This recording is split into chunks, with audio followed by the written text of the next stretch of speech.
Well, the economy is certainly slowing and housing is unaffordable. And if you've got a portfolio, what should you do? Should you keep your real estate rentals or should you sell them? Now, I'm in the real estate business. I'll tell you that, and as you've been following my work, that we have been on a moratorium for properties really since March of 2022. We're doing a lot of 1031 exchanges, which is just moving a investment property from one location to the next location.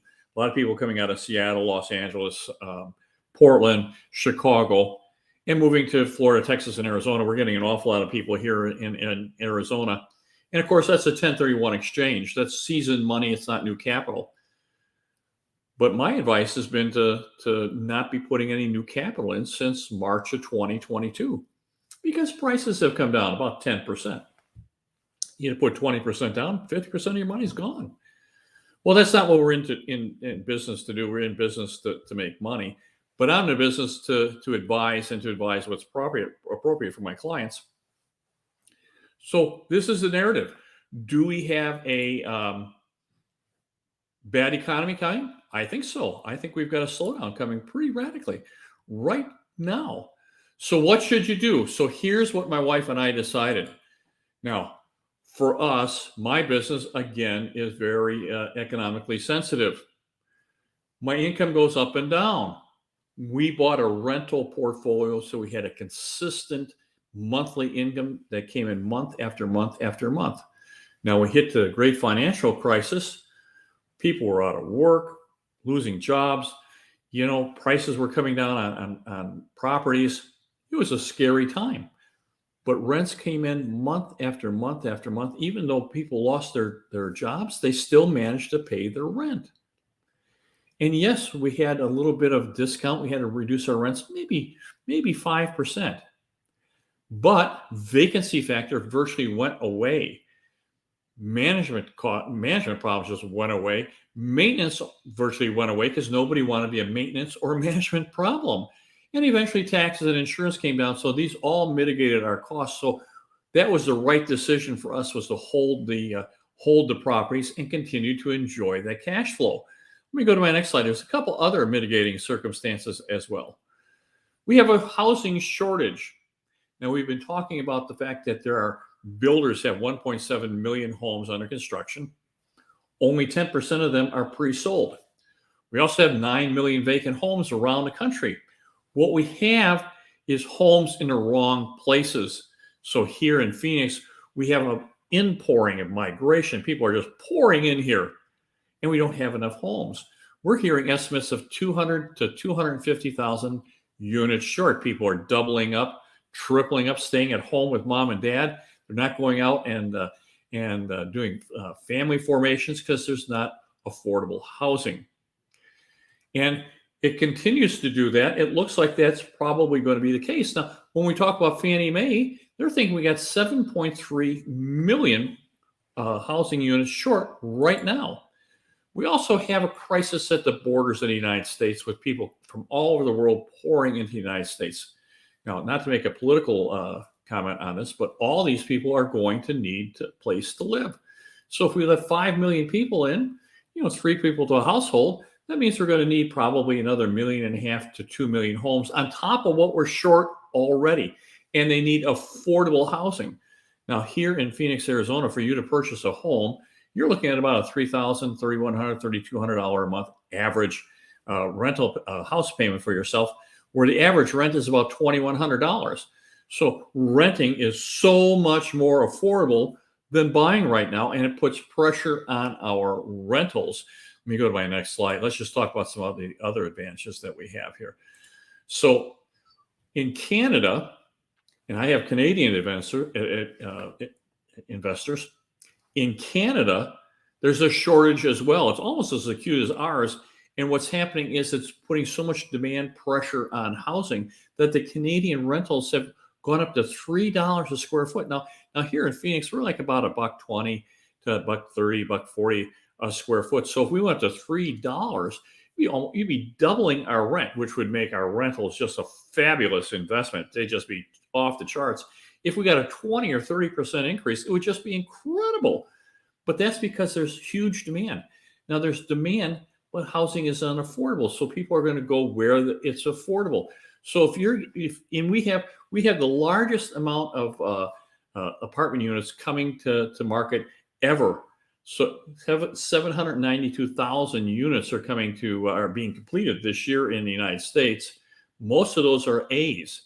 Now, keep in mind, A's are generally at the top end of the spectrum, and rates have gone up. So these started 2 or 3 years ago, and interest rates for that completion of your loan is probably much higher. So they're going to be around that $3,000 a month rental. And here in Phoenix, 2,100 is the magic number. So if you're an A property looking to get $3,000 a month rent, you're unaffordable. You are going to be in problem. If you're a B property or a C, those are the ones everyone's going to take, and they will get price increases. Because when we run into these recessions, what happens is we have a migration of rents. They move from an A property to a B property to a C property, and that's strictly affordability for them. So affordability is the problem. And I don't see that going away anytime soon. So let me go to the next slide. Reason number 2.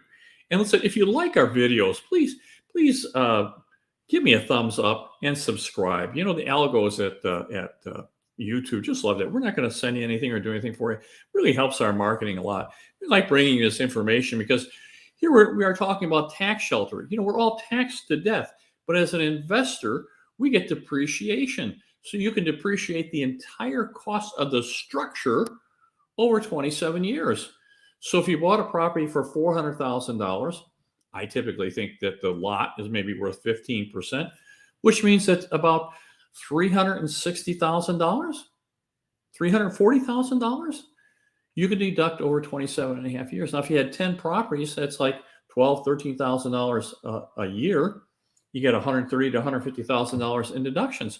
Means that you still limit the amount of taxes that you pay, but you're not hurting yourself when it comes to financing, because the lenders love the fact that you're taking this depreciation. You're not taking deductions. It's showing you're making a profit. You're just sheltering it. It's just undifferent.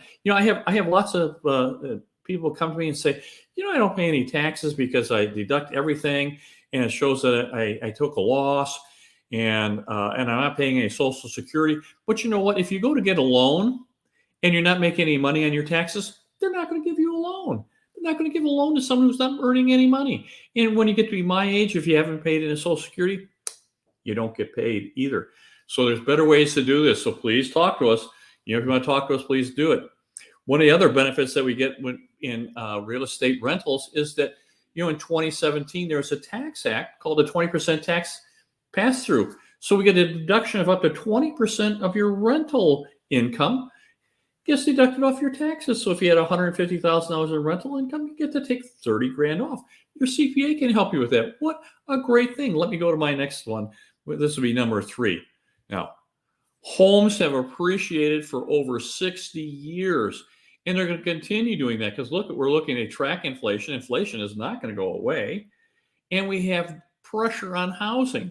We have all these people that need a place to live, so it drives appreciation. So not only if the things are slowing down, maybe you don't get appreciation now, but you're going to get appreciation. These are long-term rentals for ourselves. We're into this for a long time, minimum of 5 years. That's what we're looking at, 5 years for the most time. And that should take you through this into the next cycle. So homes are appreciated. What a great deal. Here in Phoenix, they've gone up about 4% over the last 40 years. If you put 20% down and you get 4% return, that turns out about like a little over 19% appreciation just on a 4% return, because of the beauty of leverage, which takes us to our next advantage. Let me just do this. Is that here in the United States, we have a beautiful thing called the 30-year fixed rate mortgage. It's the only place in the world that you can get that. You put your down payment down. If you bought a place for $500,000, you put 20% down, you have $400,000 in mortgage. Who pays that off? So over the life of the loan, and we can accelerate this, we can do some principal prepayment. There's no prepayment on these things. So we can do a principal reduction. Your tenant pays off your loan obligation. So if you put 100 grand down, when the loan is paid off, you're going to get $500,000. So they're going to pay that $400,000 loan off for your benefit. What a great deal that is. So these are wonderful things for you to do. Let me go to my next slide. Now, this is how you can reach me. You know, I consult with you. I don't know exactly what's best for you, but we can find out. So if you want to talk with me, get your financial advisor, certainly get your spouse. We can do a Zoom call. You can come into my office here in Scottsdale, Arizona, and we'll sit down, go over your finances, see what's best for you, see where you fit in, because we have a terrific buying opportunity coming. I think you should take advantage of that. So give us a call. Give me a thumbs up on this video. See you guys. Bye-bye now.